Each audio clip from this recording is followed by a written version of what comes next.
Hello and welcome. Thank you so much for joining me, and especially to my patrons and channel members. Today, our very special guest for the day is Sydney Davis Jr. Jr. Hello, Sydney. Hello, how are you, Granny?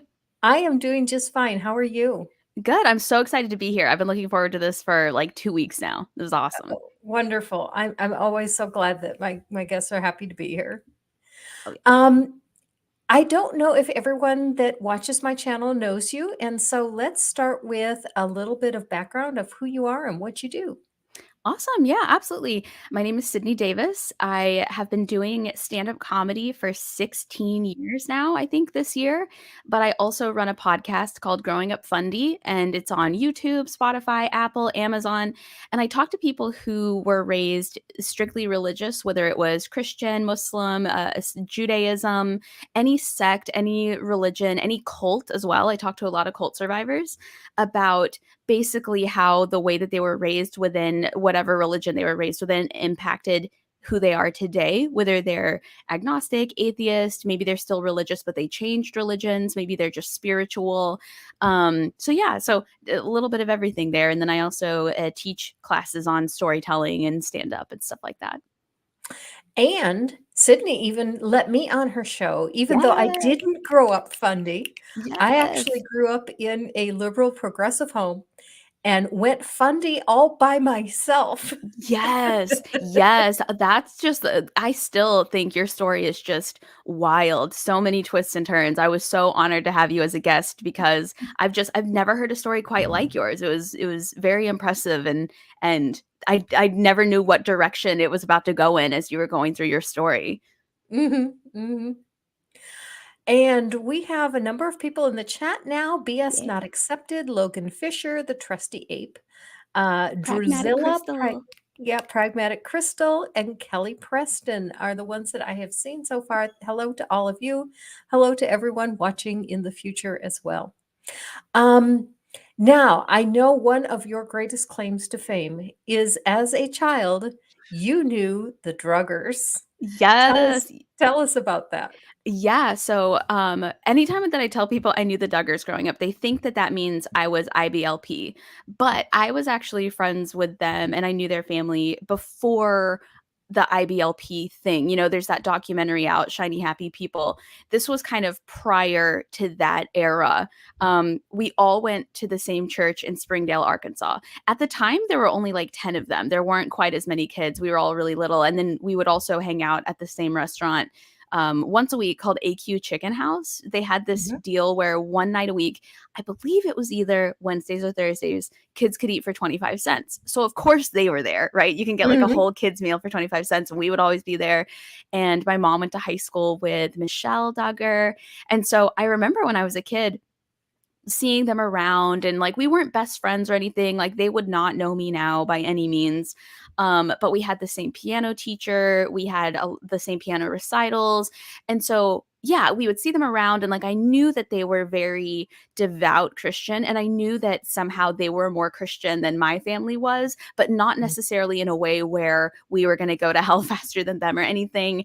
I just remember being aware of fundamentalist and evangelical families. I always tell people I was raised fundy adjacent because I did go to church with many of them. And then like one day they had a reality show and now there's this documentary and it was wild to watch all that stuff blow up when Mm, it was the same people that I'd had piano recitals with and played with on the playground and stuff like that. mhm. And the trusty ape has reminded us, don't forget to like and subscribe to the channel.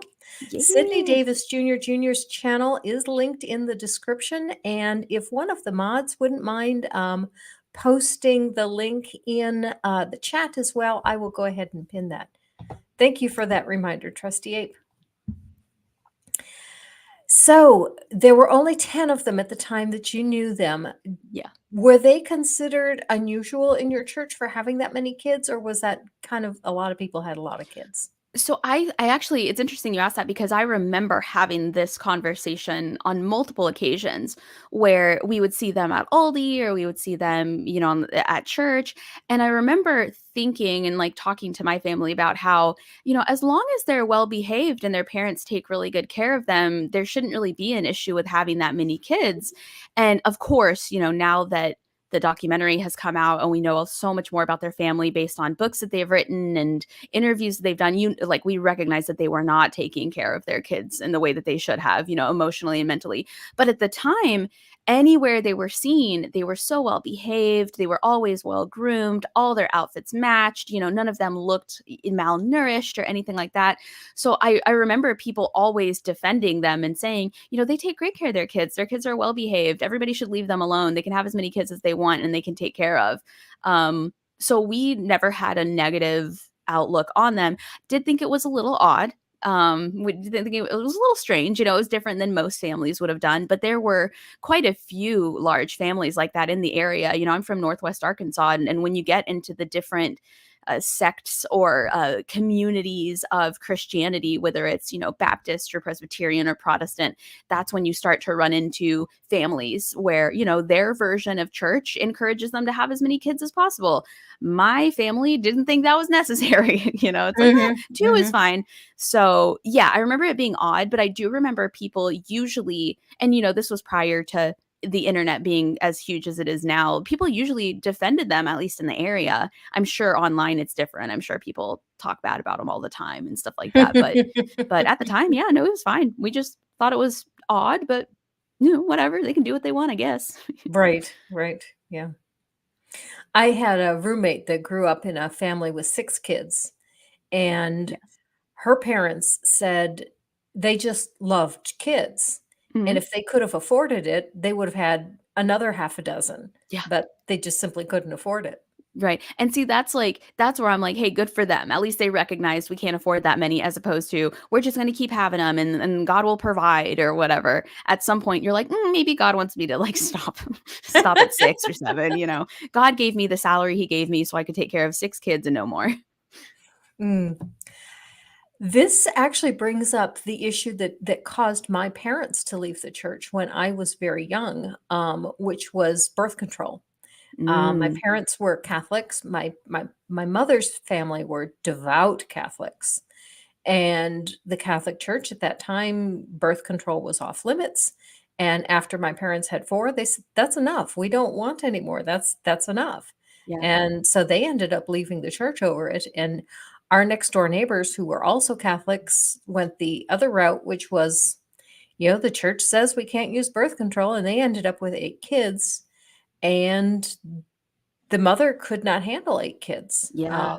She ended up in a mental health facility. Yeah, yeah, absolutely. Because the same exact people who say, have as many kids as God provides, they never have anything to say about postpartum depression, postpartum psychosis, who's going to babysit once a week so the mom can have a break. Those are the same families who also think when the dad comes home from work, he doesn't need to be helping out around the house or with the chores with the kids because that's the mother's role. And so you have one Mhm, parent who looks great to the society because he's got this big family that's all under control and he runs them like a tight ship, and then you've got this mom who just, according to the Bible, needs to just be quiet and stop complaining and do what God tells her to do. And since she's probably also a stay-at-home mom, like, you don't even work, what's the problem, you don't even work, when really they're mhm. working 24 hours a 24/7. day. Yeah, Yep. yeah. Yep.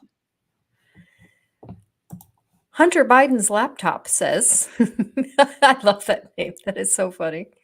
It's all about having as many kids as the Holy Spirit provides. I feel bad for the kids, though. Being one of 12 or whatever is rough financially. Yep. But the condoms are from the devil. So, Yeah. Yeah, it's like your kids are wearing 4 generations of clothes, re-wearing and re-wearing their older sister's clothes that they've been passing down for, like, 12 and a half kids, and they're kinda worn out, and they mhm. probably don't fit well, but, like, by all means, blessings from God. Purple says, I was the youngest of 9. Realistically, it was more than my parents could afford, but Catholic, so no birth control. Yeah, Purple's the Mhm. same age as I am. That's wild. Logan Fisher says, "My mom is here because my grandparents went off of contraception and when they switched churches." That's wild. That is wild. Yeah. Purple says, "To his credit, my father worked so many jobs I rarely saw him." Yeah, and that's the other thing is like even when you do work to provide for such a large family, there's just no way that everybody's getting the attention they need and the, the one-on-one time and the social needs met that they need. Mm-hmm. Mark Caesar asked, "How did that family end up?" I did not keep touch with them after I graduated from high school. I do know that the one that was the same age as my youngest brother, who was, let's see, he was number 7, was shot in a drug during a drug deal. So I do Oh, know a couple of the kids got into drugs, and I know that he was shot, but I don't know if he was whoa. killed. I, That's wild. yeah. Logan Fisher says quiverful. Yep. Yep. Yep, Hmm. exactly. But unfortunately, God is not going to help you with that quiver once you have it. Yep. Yep. BS says, "I am the oldest of 6. There's no way that parents can adequately support that many kids emotionally." Yeah. Right. And what families like the Duggars end up doing is they parentify their oldest kids because they always had a buddy system where each of their kids had 2 buddies, one older, one younger. And I remember everybody thinking like, "Oh, that's so cool. What a great idea." But what you're actually doing is you're teaching your children to be the parents of your children instead of parenting Mhm. your children. So Children, then right. by the time they're grown and out of the house, they've been parents for 15 years at that point and they're just now, 18, 19, 20, 21. And that's like parentification is emotional abuse. Mhm. Mhm. Purple Rhymes with Orange says, "My mother was able to work from home most of the time that I was growing up." That's cool. That is cool. Mhm. That's interesting. I actually, one job that I had, I worked from home. So I was home when my kids got home from school. But one thing that was a problem for me is I was home, but I was not home. Yeah. They would Yep. come home from school and I would, make sure they got a snack, got started on their homework. I would go back in my office where I'm answering the phone, I'm working on the Right. computer, and I could not interact with them. Right. Um, and so I was there, but I was not there. Yeah. Yeah. That was Absolutely. frustrating. Yeah. And a lot of these families, especially the dads, they think, I work 50 hours a week to provide for this roof over your head and the food in the fridge. What do you mean I wasn't there for you as a kid? But it's like, what's my birthday? What's my middle name? What's my favorite color? What's my best friend's name? There's just no way to be able to emotionally support that many kids. And people act like that's not nearly as important as feeding them and housing them. But anybody who has pets seems to understand that idea. A lot of people have pets. They're like, yeah, I feed it and I take it out on a walk. But if I don't play with it, if I don't have time for it, I need to find a new home for it. But then when it comes to their own children, that same logic doesn't seem to apply. And you're like, why is it that you can make those two distinctions and not change the way that you treat your human children? Yeah, a couple of people have tried to get me to get a pet. "Why don't you have a pet? What's?" And I said, "Because I don't want to take care of it." Yes. Yeah. Oh, Yeah. well then, yeah, I guess you shouldn't have a pet. Yeah. Yeah, absolutely. People they don't seem to make that same connection when it comes to kids. And you're Hmm. just like, that's just so odd. That's so strange. Hmm. Trusty Ape says, "I'm the only child of my parents. Mom's doctor tried to convince her to have an abortion so both of us wouldn't go to hell. My dad has 3 other kids from another woman. People are fascinating." Whoa. So in his mind, it was more forgivable to have an abortion In than the to have doctor's mind. yeah, than to have like a quote unquote like bastard child with somebody who had kids with other people. Is that like what the deal was?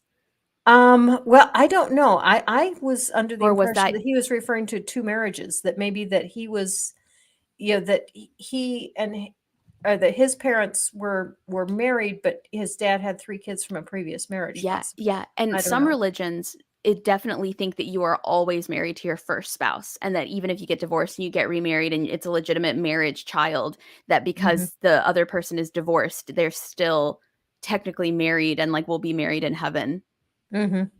which Or is but wild. you could be right. It could have been a situation where they were not married. I don't know. Oh, Oh, no. BS not accepted brings something up that is a big point for me as well. It says I was babysitting when I was 6 or so. Right. I totally get that. Yeah, 6 is a bit young. I was yeah, I tell people the story of when I was babysitting for my cousin when I was 9 and she was an infant. And I changed her diaper and she rolled off the counter onto the floor Oh, and she had the wind knocked out of her. But 9 years old, I don't know that. I've never heard yeah. of that. I Yeah. thought she was dead. I thought I'd Yeah. killed her. And Yeah. so after a few moments when she started crying, I was like, "Oh god, thank God she's alive." Yeah. And so I finished changing her diaper and it's really funny because, I remembered that incident very well because it scared me to death. But I Yeah. did not remember how old I was until we were at a family reunion and I said, "Julie, how old are you now? 22, 23?" And she said, "I'm 26." And so I did the math and I went, "I was 9 years old when that happened. Yeah. That's What so were our scary. parents thinking, leaving me with an Yeah. infant when I was 9?" But Yeah. that was very common back then. It really was. That's wild. I can't even fathom. I don't even leave people with my parrots while I'm gone who are, less than a certain amount of qualified. I can't even imagine human children. Mhm. Yeah, I never left my kids with anyone under 16 until they were over 5. Yeah, that's wild. And, like, I was babysitting when I was, like, 13 or 14, but even Mhm. I don't and I was always told that I was mature for a kid, but looking back, I'm like, I would not have left kids with me at that age. I don't know what they were thinking. It worked out fine, I guess. Everybody seems alright. They're still alive, but wild. Mhm.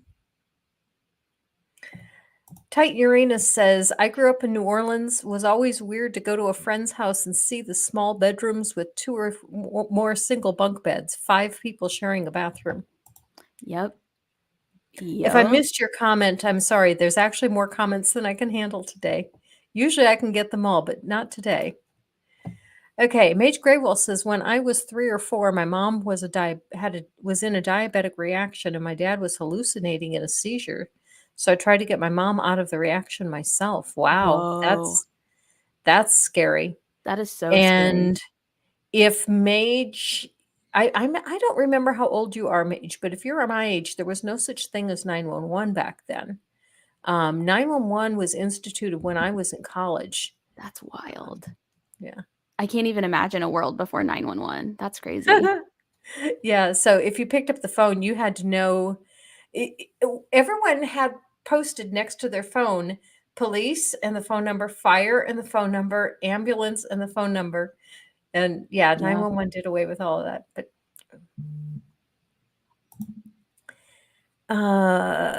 John Hunter says, "My sister has 10 and lost 2 due to I assume this abortion. I Mhm. don't know if our Christian upbringing played a role in her tendency toward abusive relationships or both." I don't know. I do know that there are some people that are just once you've been in an abusive relationship, you are just more likely to have that happen to you again. Yeah. And I don't know what Yeah. it is about that, but that is true. Once you've been in one, you're more likely to be in more. Right. Well, and Okay, it goes Mage back to that, like, emotional labor, if your parents never taught you how to emotionally bond with anyone or they never took the time to be there for you emotionally, when you have a partner who's not there for you emotionally at all, it just seems normal to be Mhm, kind of ignored, your feelings just thrown to the side, being told you're being dramatic just to get over it real quick because that's easiest. So it makes sense to you when people treat you like that, that that's a normal relationship to be in. mhm. Sandy says, "Slinks off into the boomer area, not just about party lines." I learned about party lines recently. I thought it was just the greatest thing I'd ever heard. I was well aware of party lines because I knew people who had party lines when I was a kid, but we always had a private line. Um, party lines were more of a regional thing, and we just didn't have we didn't live in a region where they were common. 911 is so new to me. Yeah, all the emergency numbers were on the first page of the phone book. You tore it out, you taped it next to the phone. Yep, Yep. that's what we did too. Yep. Okay, so how did you get out of it, Sydney? You weren't quite that fundy. I mean, as Mm, fundy as the Duggars, yeah. but you were pretty fundy. How did you get out of it? So I I used to tell this story differently, but in having conversations with people very recently, I've kind of discovered new things that I didn't realize were connected to the deconstruction process. So, Same with me. yeah, so my whole life, I never fit in Sunday school. I knew so many people who their social group was the kids at church. You went to school, you had friends there, and then you went to church and you had friends there. Some of them were the same friends you had at school, but I never fit in Sunday school. I tried, and I remember my best friend as a little kid, we always went to the same church, but I think it had more to do with her mom just took her to whatever church we were going to because that's where her friend was type situation, maybe. Um, but I never felt like I ever fit in on, you would have field trips, you would have summer camps, you would have like a vacation Bible school for my Baptist homies out there. And I think more religions or more denominations are doing that now. But I never felt like I fit in. And we went to a lot of churches growing up because we moved around a lot. And so I would go and I would have a good time, but I was always curious how people became popular at church and how people had like lasting friendships and people that would come over and spend the night that they met at church. And it never really made sense to me. So I wasn't even really attached in that way. Like we would go on Sundays and then we would go on Wednesdays and I had a good time, but it was just very odd. I always felt like a fish out of water, and I could never figure out what it was. Now I'm sure it's because, well, you're an atheist, so you don't believe any of this shit. That's why nobody likes you. Um, and so I did my best. I watched my Veggie Tales. I memorized my Bible facts. I won a couple of awards at church camp for knowing my Bible trivia. But it just never really stuck. And so I did the thing that I feel like a lot of us do where we try to overcompensate for feeling a little left out and strange by I would post Bible verses on my Instagram. By the time when I was older and like social media was a thing, I would take my Bible everywhere. I remember at school always talking about like being a Christian and inviting people to go to church with me, but a lot of those people kind of already went to church with me, so that didn't even really work. Um, Mm, and it just seemed like when I would do comedy related stuff or when I would do, theater or whatever, I felt like I got along with everyone. But whenever I went to church, it was even like people that I hung out with at school didn't really want to hang out with me there. And it was so strange to me. And I felt like an outsider even into my 20s, honestly. But I kept going, because I thought one of the hallmarks I think of, especially American Christianity, is they do a lot of blaming you for whatever is going wrong with your relationship with the Lord. So mhm, all of the time that this is going on, I just assume it's because of something that I need to fix, whether I need to pray more or I need to read my devotionals more or I need to do better at reciting my verses and Awanas. I just assumed it was something that I wasn't doing right. mhm. And it probably also didn't help that I had undiagnosed ADHD until I was like 30, but that's a whole other thing. And so yeah, and so I remember, like, always overcompensating for that. I remember making sure that everybody in my life knew that I was a Christian. It's very important that that was a big part of my identity. And I remember once a friend of mine from a different school made some comment and I said, "Oh, well, I'm a Christian." And he goes, "You're a Christian?" And I said, "Yeah." And he goes, "Oh, I never thought of you being a Christian. You don't seem like a Christian." Um, and at the time that really offended me. But nowadays, I recognize what that person saw that I didn't see, if that makes sense.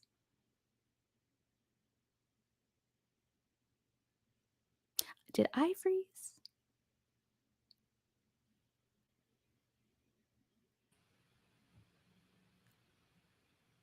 Oh, there we go. Sorry, I think I lost you there for 1 second. Yeah, my signal is weak, and so it went down. I'm not hardwired today. We were talking Got it. about this before the stream that I do have the capability of hardwiring in, but when I do, my mouse stops functioning. And so actually that might have been a result of the problem with the port rather than the mouse itself. I'll have to try it Mm. again, but I didn't want to experiment during a live Yeah. stream. Yeah. Yeah. No, you're good. You're good. I was afraid it was on my end and I didn't know what I was going to do to fix it. So No, it's my good to. signal just got weak. Okay, And so anyway, the last thing I heard was you were talking about uh you really feeling that you if you had a problem with your relationship with the Lord, it was your fault and they yes. kept blaming you and you felt like you weren't doing enough. Yes, yes, and, I mentioned that there was an interaction I had with a friend who was surprised to find out that I was a Christian. He was like, "Oh, you Mm, just don't strike me as a Christian," and at the mm, time, that was devastating to me. I was like, "What mhm, does that mean? What do you mean I don't seem like a Christian?" Like, that's the worst thing you can say to a Christian person, but mhm, now I think he just saw in me what I am now, maybe, like he mhm. just saw the traits of a future apostate in his midst. Um, and so yeah, nowadays I laugh when I think back on like how important it was that I look like a Christian. And it's also very problematic because I think that's what the majority of religious people do is they focus so much on looking religious and acting religious and seeming religious that maybe they don't actually follow the rules as much as they should. And that's when you get into all of this debate with them in terms of what's a metaphor in the Bible, what does it actually mean, what is God saying, what is he not saying, what are you allowed to do, what are you not allowed to do. um, yeah, and so I went to church consistently well into my 20s. I think I stopped going to church when I was 25 or 26. And Okay. I had already been doing stand up at that point for that would have been at least 8 or 9 years. And I Mhm. remember I would do this Sunday morning stand up show at the Second City in Chicago, which people are like, Sunday morning, that seems weird, but it was a popular show. I don't know. I would not get up at 9 in the morning to see a stand up show, that's for sure. But and then afterward, the other comedians on the show would go, get brunch or whatever. They'd get food, they'd hang out. But I would always go to church afterward. And they were cool about it. They were always like, hey, where are we going? Oh, Sydney's going to church. And I would go down the street and I would go to church. I would go to Moody Bible Church. Mm, And I started having questions, mhm. probably a lot earlier than I admit. I probably started having questions when I was 21 or 22. But again, because of the rules of like American Christianity, they often tell you, or at least they did in the denominations that I attended, that if you are questioning God, that's because the devil is making his way into your mind. If you're questioning religion, if you're questioning your faith, pray harder, devote yourself more to the Lord, read your Bible more often, do your devotionals more often, seek guidance from your pastor because you are slipping, basically. Like that's the devil. And they warn you all the time. They say, when you're a grown up and you're out in the world, it will look fun to do non-Christian things. It will look fun to go listen to this horrible music in concert and hang out with these people and do drugs and stuff like that because it is fun, but that's the devil making it seem like it's fun and it won't, and the fun won't last forever. One day you'll wake up and you'll be this old, haggard, hardened piece of dust and like you'll wonder where God went, stuff like that. And so That's it. when I I heard the exact same things. Yep. Mhm. yeah, yeah. And so when you are 22, 23, 24, and you start asking what you later realize are legitimate questions, legitimate good questions, you're almost afraid to ask them because you're afraid that you'll be outed as basically like a fraud or you'll be outed as like a potentially tainted person or non-Christian. So even though I started wondering about the logic behind a lot of this stuff probably in college before I was even 21. I hid it for another 5 or 6 years because I just didn't want to be the one who wasn't strong enough to succeed in my walk Mhm. with the Lord, Mhm. because I had always felt so different than everyone else. I did think that I was weak in terms of being able to really be a good Christian. And then I did And shrooms. and when you think about it, one of the biggest things that they quote to you to assure you of your salvation is that nothing can separate you from the love of God, and no one can be snatched from out of his hand. So if you don't pray enough, if you don't read your Bible enough, if you don't go to church enough, if you don't then that shouldn't matter. I mean, if Yep. if if there really was a God that was holding you in his hand, Yep. then those things shouldn't matter. Yeah, and it's interesting too how at least in the religion that I grew up in, you're saved, right? You get saved, you dedicate your life to Jesus and to God, and you're saved and you make it into heaven. And yet you still have to ask forgiveness all the time for sins that you commit, even though you're saved. So you should be good to go. You should make it into heaven no matter what because you can't be unsaved. But at the Now, same time, you, I never had a problem with that because we had a distinction between justification and sanctification. yes, And justification is getting you saved, and sanctification is how you work in your through your relationship after you have been saved. yes. And the Mhm. way that it was explained to me in church was, I do want to be clear that my mom never told me this stuff. This was stuff the church was telling me. My mom is a very, she is she is liberal and progressive to the point where I'm still curious how she wound up Christian. And I know a lot of it, where a lot of it comes from, but she's still a devout Christian. So I'm still, the difference there is just interesting to me. But the church was the one who would say things like, well, the reason that is because, like, you're saved, you know, your parents love you. They're never going to stop loving you. But when you're mean to your parents, you still say sorry, right? And I'm Mhm, like, well, yeah. And they're like, you still apologize for hurting their feelings, even though, you know, they love you and no matter what, they're always going to be your parents. So that's what you need to do for God. And I was like, oh, okay. Makes sense, I guess. But it just felt different. It felt like God was going to leave me if I didn't apologize enough, or God loved more people that went to church with me than he loved me. It just seemed different. It just didn't make a lot of sense. And what really did it for me was I was in debate in college. I actually went to school on a full debate scholarship. And oh, so, cool. yeah, and so during the week or on the weekends at tournaments and stuff, and during rehearsals and stuff like that, it was evidence, sources, multiple sources, not even low quality sources work. You can't just pull up the first thing that agrees with you. It has to be a verified source. You have to be able Mhm, to defend it. You have to be able to answer questions. You get cross-examined. And if your cross-examination answers aren't good enough, like, take away points, you know, there's like all of this research involved to make sure that you are 100% correct, or at least you have what you need to make sure your opponent looks fake and phony and wrong. And then on Sunday, it was, we don't need evidence. We don't need research. We don't mhm, need to prove anything. You just have to believe. And those two parts of my brain just did not coexist well. To me, mhm, it's like, I am sitting here and I am asking God. I am like crying at some points, begging God to show himself in a way that I can prove to people that he's real. And he won't mhm, do it. Like, I'm sitting here saying, God, I will dedicate my life to you, my soul to you. I will stand on the rooftops and proclaim your name. I just need you to show me that you're real. And he wouldn't do it. And he mhm, never came. He never spoke to me. He never. And people are like, well, look at this beautiful sunshine. That's God speaking to you. Well, look at the way that you were raised. You had a wonderful childhood. That's God showing you that he's real. And I'm like, that's not what I asked God to do. You know, like, I mhm, told God I was desperate for some type of proof that he's real. And he just continued doing the blanket God things that we're just supposed to know are credit to God. And so I was struggling very much that way for years.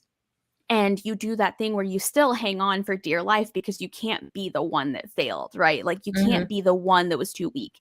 And then when I was 26, I did shrooms and I woke up the next day a liberal atheist. Like, you know, I tell people all the time, when you're smoking weed and you're asking yourself questions and you write those questions down, the next day you're like, these are the dumbest questions I've ever asked myself in my whole life. But when you're tripping on shrooms and you're asking yourself questions and you write those questions down and you look at them the next day, they're still really good questions. And I think what happened Mm, was I was secretly already there. I was mhm, already there. But when I had that psychedelic experience, my brain was like, we're not going to fake this anymore. This is who you are. We're going to open Pandora's box. We're just going to say it. You don't believe in God. You're not religious. You are an atheist. That's who you are. You've been this way. You've been trying to run from it. But now here you are. We're not going to ignore this anymore. And I just never ignored it again. I didn't know what to do with it at first, but I never ignored it again. Now, when you were doing stand-up comedy and you were going to church, was Shonda Pierce the goal? Did you want to be Shonda Pierce? No, but Okay. that's a like I want to say, let's see. I want to say that she was performing there once. Oh, really? I want to say that. I could be making that up because it was the Second City. It's like a big comedy club. I'm going to look that up Mhm. afterward. I don't want to say that's false, but that name sounds so familiar. Like I know who she is, and I want to say that she was around there at the time, but I could totally be making that up. I could be getting her confused with like Shonda Rhimes or something like that. I don't know. With like I people. went to I went to one Shonda Pierce, show. She played at a large church in the city where we were, and Yeah.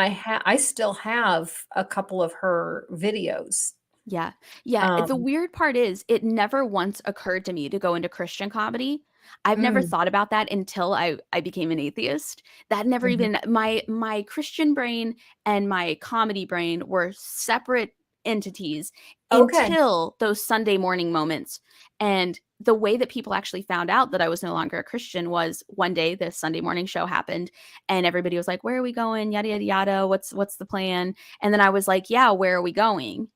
Mhm. And everyone was like, "Oh, you're not going to church today?" And I was like, "No." And they were just like, "Okay." Never questioned it, never asked me, never you would think that comedians would be the one to like rib me and roast me about it, but even they think I think even they knew that there was like something serious going on and they weren't going to like dig around and play around with that. You know, they'll roast you about anything else, but when it comes to that, it's like, "Whoa, okay, something happened to this girl since we saw her last week. We're just going to let her do her thing." And then I just never went to church again. John Hunter says, "Hold on a second. You guys had Christian comedy?" Yes, most definitely. Yeah. Shonda Pierce was one of my favorites because she was female, but there Mhm. were a number of male comedians, and I'm trying to remember some of their names now. I'm Googling Um, famous Christian comedians. okay. But yeah, I went to a number of their shows because I've always enjoyed stand-up comedy. Um, so when you became an unbeliever, you didn't have to change your comedy routine? No, Were mm-mm. Again, like, it never even occurred to me until recently when I met more Christian comedians, especially here, like, in Nashville, that that was even a thing, and now I did do clean comedy, like, I still do. It's not it's not, like, sanitized, but Mhm, I with every set that I do, I have a version that doesn't have anything to do with, like, sex, drugs, that sort of thing, so I do a lot of clean comedian stuff because that's typically also what pays the most, and mhm, for a while, I was one of the founding members of a group called, Clean Comedy Collective, where our mm, goal was to, like, have more clean shows available. I don't only do clean comedy, but I do think it's important to know how to do it because a lot of artists keep themselves from high paying gigs and televised gigs and things like that because of their language and their content. But if you can do both, you can be a lot more successful and marketable. mhm, But yeah, I never really listened to Christian comedians or Christian comedy or anything like that. It didn't even occur to me to try and enter that realm. But now I wonder what would have happened if I had done that, or if I would have had to make like an exit from that scene once I left Christianity, or maybe I would have been quote unquote a Christian longer. But no, it didn't impact my comedy at all. m'kay. But it did Michael impact Jun whether or not I went to church anymore. Yeah. Michael Jr. is another one that I followed and, went to one of his shows as well. Did you ever know him? No, I don't know him. I'm looking at this list of famous Christian comedians.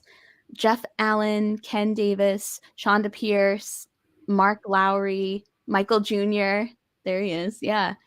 Tim Hawkins, Anita Renfro, Taylor Mason. Yeah, there's so Taylor many. Mason, that's the one I was trying to think of. He is really funny, And he does puppets. He does and he does ventriloquism. puppets. Yeah. Yeah, I've never been to one of his shows live, but I've seen some of his on Yeah. YouTube. And I've actually had some Christian comedians on as podcast guests before, and it's always very interesting to talk to them too. And I did a show once where the headliner was a pastor, which was interesting Mm, as well. But mhm, I never did anything with Christian comedy on purpose. mhm, mhm. So, does your mom have any feelings about you not being a believer anymore? So I don't think she knows. Oh, Okay. It's not something I've ever kept secret on purpose, but Mhm. because I only ever talk about it on the podcast, I don't think she's told me in the past that she can't listen to a whole podcast episode in general. This was even before I started this podcast. I started a few back when I was just doing the comedy thing, and I remember her being like, "I'm proud of you, but I just don't listen to podcasts." So, Mm. I don't think she knows. Okay. I'm not sure. We've never talked about it. I wouldn't hide Mhm. it if somebody was like, "Are you an atheist?" in front of my mom. I'd be like, "Yeah," I'd be honest about it. Either she doesn't know or she hasn't brought it up because it's a tough conversation to have. Because Mhm. I think when parents find out that you're deconstructing or you're no longer religious and you grew up religious, they think it's something they did wrong. They think it's something somehow they failed the church and they failed God. And I don't know for a fact that's the way that she feels because we've never talked about it, but I don't think that she knows. And which is very interesting to have like this entire online platform dedicated to like being an atheist. Mhm. Mhm. Mhm. Yeah, so that we've never had a conversation about it. I've never had that rough discussion, but I do think that it would be a tough conversation to have if we were to ever have Hmm. it. Mhm. From the way you've described her, I got the impression her response would be more of a live and let live, okay, if it's not for you, then it's not for you. And she's that way with most things, but I think when it comes to like eternal salvation and the literal fear that her daughter is going to hell, I do think she would approach that differently Ah, than so she like definitely does believe in a literal hell. yes, yes, Okay. she's a Christian, she still prays, and she still is devout. She's not fundamentalist or evangelical, but she is your Baptist mom. She's very pro LGBTQ. Lots of her friends are lesbian couples and gay couples. I've shaved my head multiple times and like she's been irritated, but not like kicked me out of the house or anything like that. She's never had an issue with the fact that I'm on birth control or anything like that. But I do Mhm. think because I know that she believes in like in hell and heaven, I do think it would scare her to death to think that I was not going to make it to heaven. Mhm. Mhm. Mm. Frankenstein says Stryper is a Christian rock band, but it can be considered Christian comedy. Oh no. I'm not I don't know that band. Of course, I don't listen to music either, Yeah. anyway. I never listened to Christian music other than like uh Newsboys was like the only Christian music I listened to back then. Because even back then I was not a fan of Christian music. I didn't think it was very good. I was a fan of Christian music in my in my college days and early in my marriage. I used to listen to Keith Green, Amy Grant, Amy Grant, the yep. Imperials. Yep. Um, I really liked John Michael Talbot. Yeah, they always had 3 names. All the Christian Mhm. musicians I can think of always had 3 names if they were men. Um, Stephen Curtis Chapman was a big one. Mhm. Yeah. I like John Michael Talbot's music because it was so peaceful. I Yeah. just I found so much peace in it. Yeah, and I do remember Christian music played on the radio a lot, so, like, we would Mhm. listen to it. There was a weird time in the '90s where Christian music and country music kinda overlapped, and so on our local channels, it was either, like, Shania Twain or it was, like, Christian music. And I know a lot of country singers released, like, Christian songs, like, I think Rascal Flatts had a couple that were, like, Christian. Yeah, I remember those. Yeah, and speaking of Christian music, one thing that was absolutely hilarious is that, a drag queen is the number 1 selling Christian album right now. Oh, Really? you didn't know about that? Yeah, her No. name is Flamin' what was it? Flamey Grant. That's it. Flaming Grant. That's Flamey Grant. amazing. And she's a drag queen, and her album is the number 1 selling Christian album today. That's awesome. That's Mhm. cool. I like that. I love that stuff. I do like that a lot of Christianity is becoming more progressive. That is Mhm. good. I think that's like a step in the right direction for sure. Frankenstein rather, says Stryper is like Christian Spinal Tap become reality. I'm gonna write that down. I'm gonna look them up because I still don't know what that means. Like I know what that means, but I can't fathom that in my head. Mhm. I've never heard of them either. I'm gonna write that down. Flamey Grant. That's hilarious. So how long have you been an unbeliever? Let's see. Twin 6 years, 7 years. I Okay. started watching the YouTube videos and the debates and things like that probably in 2014, 2015, 2016. And I think 2016 was like the year that I just embraced the idea that it was not for me. So the ideas existed probably for almost 10 years now, but the Mhm. actual identity, it's probably been 6 years. Okay. Yeah. Okay. And how long have you had your channel? So so I've had the channel for like 15 years because even Oh, as a wow. teenager, I was always trying to create content. So there's a lot of hidden content that's like not public on that channel. But I've had Okay. the podcast for about a year and a half, maybe a year and 8 months. And that's like what I consider my channel now. But it's been in the works. If you look at the list of videos, it does say that I've technically been posting since like 2008 or something like that. But it's terrible content. Don't recommend it. It's bad comedy. Um, but I tried. I've tried a little bit of everything. I was one of those people where like I would throw a million projects at the wall just to see what stuck. And so it's on there technically, but it's not visible or anything like that. Mark Caesar says, hang on. Flamey Grant only has two names, so can't be religious. Yep, yep, yep. It's an imposter just trying to make money off the Christians. Hmm. Okay.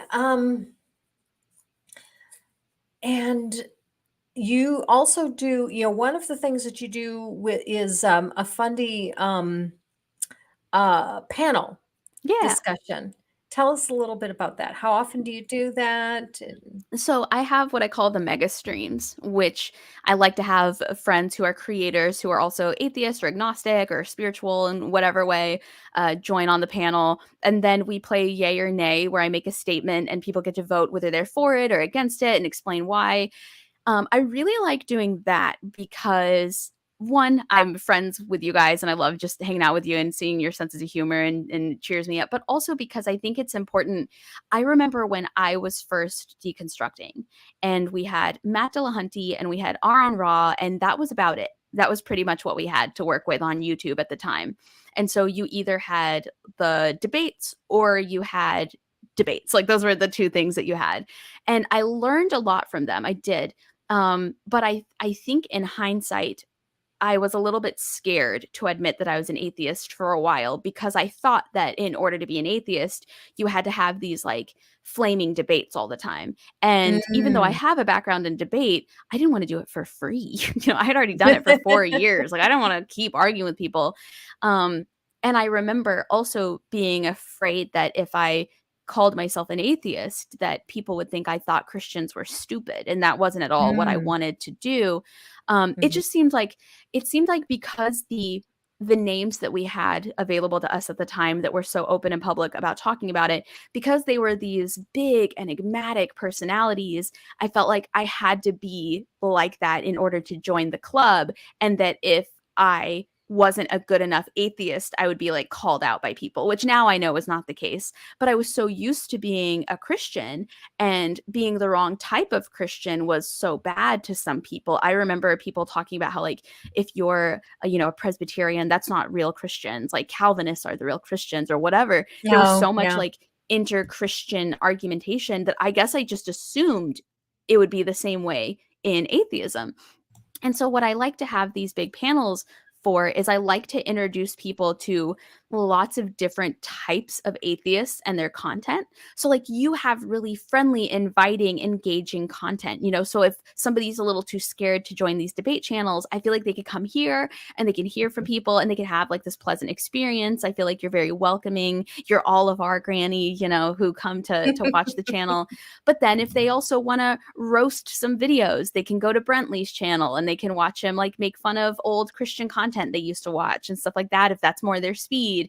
If they want to have more of like a funny conversation, they can come to my channel and we talk about heavy things, but we talk about light things and we joke around and then we get serious a little bit. And so that's the main thing about having those panel discussions is, one, they're fun. I feel like if you're dipping your toe into atheism, that's like a great place to just hang out because we talk about a little bit of everything. We disagree. That's Mhm. another really Mhm. important aspect, is even though we're basically playing a game, we're allowed to disagree on camera, live, explain ourselves, and some of us even change our opinions right there. There've been many times where you've brought up, you're like, I'm going to define it this way. And I'm like, you know what? Actually, when you define it that way, you're right. I change my vote. I vote nay to that. And I like for audiences to see that you can disagree, you can agree, you can argue, but you can still have fun and be friends by the end of the argument. You can make jokes, you can get serious. There's going to be puppets, there's going to be, all sorts of things. And so that's kind of what that's for, is I feel like if anybody watches that video and gets a more comfortable sense of the idea of exploring their thoughts and opinions because they saw us all having the opportunity to disagree with each other and ask for explanations and kind of cross-examine each other and give examples, if anything, it'll just make them a better debater. It'll make Mhm. them like more open to listening to ideas and talking to people, but also it'll make them less afraid to admit when they're wrong and to admit Mhm. when they've changed their mind, and to see somebody, like I'm the host of the show and half the time I'm going, oh, you know what? Actually, you're right. You're right. You're right. I Mhm. changed my mind on that. And nobody blows up. Nobody gets canceled. No, like nothing happens. I'm just allowed to change my mind in front of you guys or explain why I don't want to change my mind. And I just think that's healthy for people to Mhm. watch. And worst case scenario, nobody changes at all. Best case Mhm. scenario, even one person says, you know what, I'm willing to admit that I'm wrong now because it's not that big of a deal. We have a really good question here. Hmm? Do you notice a reduction in anxiety or fear or not with the advent of atheism in relation to, well, your Christian days? I feel so much more comfortable and happy as an individual now. Um, because I totally understand why the idea of no heaven, no afterlife, like that's terrifying for some people. But I feel like ever since I've deconstructed, I've actually been a better person. I feel like it really gave me the opportunity to talk to people and understand people and give people grace and see where they're coming from and ask them questions without arguing with them about it. Um, so if anything, I feel a lot better about it because I'm no longer living every day hoping that I'm living in a way that's going to make it to heaven. And instead, I'm living every day being like, what makes me feel good? What makes me happy? What would I want a person to say or do to me this day? I would love to do that to somebody else. I also recognize that before, when I was a Christian, if people were like shitting on Christians in front of me, I was like, wow, that's really offensive. That's like my God and my heaven and my relationship. But as an Mhm. atheist, I recognize it doesn't matter.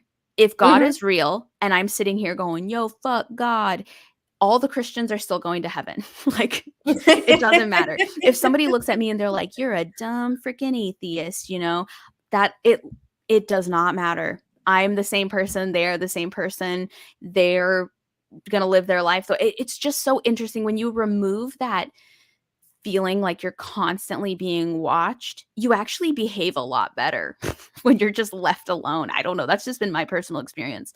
Um, and because I recognize all the reasoning I had to like deconstruct with during the process, I feel a lot nicer to people who haven't done that yet, because it's none of my business. They're going where they're going. I'm going where I'm going.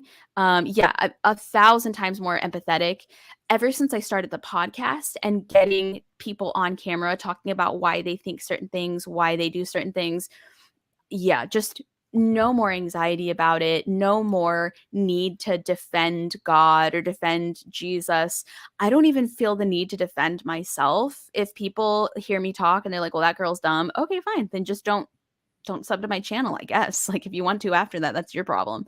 But yeah, it relaxes you a lot more, even though Mhm. you would think that the idea of the end being the end would be scary. I don't think it's scary. I think it's actually a peaceful idea. I agree with you 100% because that was one of the things that was an issue for me as a believer. I wanted to die because I wanted to be with God. I wanted to live for eternity. And because I was so anxious to get to this step, I really didn't care about this life. Mhm. And that's where I kind of came up with my tagline, "Live your life," Yeah. was that I was wasting my life trying to get ready for a life that didn't exist. Yes. Yes, 100%. You spend your life preparing for the reward, but what if there is no reward? What if you just waste your time on this planet? And also, I think it's so much easier to believe in the goodness of man when you know for a fact that man or woman doesn't think they're getting anything afterward for being nice to you. If you know for a fact somebody's an atheist and they're still kind and respectful and they are funny and they want to hang out and they chit chat and they're a good friend, and you know for a fact they don't think they're being rewarded for it, that's somebody I trust so much more than somebody who might potentially be a good person because they think they're going to get points in heaven afterward for doing that. Mhm, mhm. Do you still do stand-up comedy? I do. I do. I do mostly here in Nashville. I also teach classes here in Nashville as well. But if people like pay me to go to Kentucky or whatever, I'm not going to turn that down or anything like that. Yeah, I still do stand up. I have been focusing a lot more on the podcast recently, so I don't do nearly as much as I used to. I used to try and do shows multiple times a week. Now I do maybe one a month. But yeah, still do. Still a big part of my life. It's just I find a lot more joy and meaning in the podcast than I do in stand up. So that's more of a thing just to keep from getting rusty, while I feel like I'm actually making somewhat of a difference by doing this kind of content instead. Okay. So doing stand-up is not the way you make your living. No, oh gosh, no. No, in fact, if somebody makes a living doing stand up, please let me know. There are ways related to stand up that you can make a lot of money. So like I taught at Second City. I teach here at Third Coast Comedy Club. I love doing that. That can make you money. You can make money doing, and like you can make money doing stand up. But I would Mhm. not recommend that being the only thing that you do. If you're going to be a full time stand up comedian, I recommend having a podcast that you can monetize, doing content on TikTok and YouTube that you can monetize, getting good at things like hosting and emceeing, because even though you're going to do a couple bits during your MC gig, professional events are usually the ones that pay the most. That's why I emphasize people having clean sets, because a lot of times businesses and corporations who just need some entertainment during their big meetings and summits and things, they'll pay for a comedian. So you can do it full time, but going to like mics and local clubs is not going to be what pays your rent, very most likely. Okay. And so what classes do you teach? Yeah, I teach stand up levels 1 and 2. I teach Mhm. storytelling classes. I've taught classes on podcasting, on doing stand up for YouTube. I taught a lot of virtual classes over the pandemic on how to do virtual performing arts. I teach writing classes. I also teach like Comp 1 English classes for universities virtually as well. Cool. Um, yeah, just a little bit of everything. Okay. Now, do you do that privately or are you part of an organization in doing that? Both. So Okay. I teach through Third Coast and Okay. Second City, and then I teach through the University of Arkansas as well online. Mm. But then I have my own virtual academy as well. And so, especially during the pandemic, and like every once in a while now, even I'll host virtual classes that are, stand up level 1. Some of them will be one night only workshops. Some of them will be, if you sign up for this class, it's going to be every Thursday for 4 weeks. So, a little bit of everything, just because sometimes if you're teaching for like a physical theater, they only have maybe 2 classes a week to offer you, but you can offer your own virtually and it's not competing in any way. Titan Uranus asks, do you think there's an onus on atheists to behave better because of the propaganda, false perception of us, similar to the way minorities have had to work harder in the past?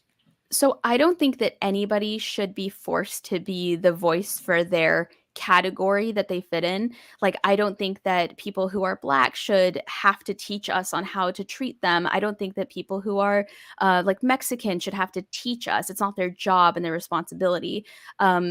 Atheists shouldn't have to live their lives as though they're being watched, because what's the difference between that and Christianity, honestly?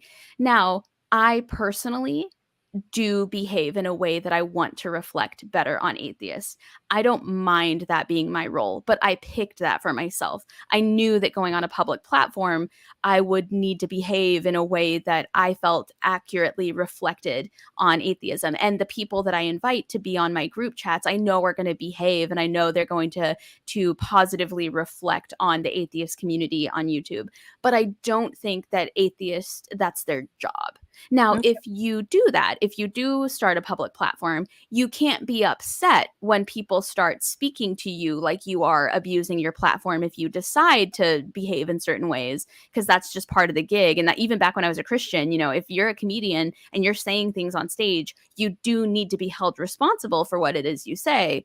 And you can't be mad at people for disagreeing with you. But I don't think it's anyone's inherent job that once they decide they're an atheist, they need to then represent the atheist community. I think that we oftentimes assign jobs to people that is not their, it shouldn't be just because they were born a certain race or born a certain religion or born in a certain lifestyle of any way. Just like I would never expect a friend of mine who's the LGBT community, who's a member of that community, to be forced to answer questions simply because they exist under that community. Mhm. Okay, we are out of time, but before we go, I do want to let you have a chance to talk about what's coming up on your channel. Who is your next guest? Yeah, so tomorrow I'm talking to Brentley666. He's going to be a live stream guest on my channel. And then the audio from his episode will be available on the podcast platforms in a couple of weeks. And then I also have a live stream tomorrow on Skeptic Haven with Aaron Raw. We're going to be talking about we're talking about the real pro-life and how, for example, allowing death with dignity is actually a pro-life idea, and that the people who often use the term pro-life don't actually understand what that means, and they're pro-birth. So we're going to talk a lot about like what is actually pro-life and what should actually be considered pro-life. And then every week I have guests on the channel. I have another mega stream coming up, I think next Friday. I may be wrong about that. It's on the channel. All the live streams are already booked on the channel. And I'm always taking guests. So if you go on my channel, in the link of any of my episodes, you should be able to find the Google form to apply to be a guest in the future. I'd love to talk to you. Love to have you on the channel. It doesn't have to be a live stream. It can just be an edited episode, and we can go from there. Okay, wonderful. Thank you, Sydney. Thank you. And coming up on my channel next week, my guest is Michael Allen Losh, who is an ex-Jehovah's Witness. Wow. And yeah, the video that I just released is on wine. So if you want to hear about wine and the Bible, that's what's there. And next week's video is a conspiracy theorist who tells us that global thermonuclear war is coming September 22nd, 2023. Oh, So wow. just in a couple of weeks, we should expect the bombs to start falling. I will plan accordingly. I'll find a bird sitter for sure. So with that, thank you everyone who has come to watch, and thank you so much, Sydney, for being my guest. It has been a pleasure having you. Thanks for having me. This has been so much fun. Okay. Live your life.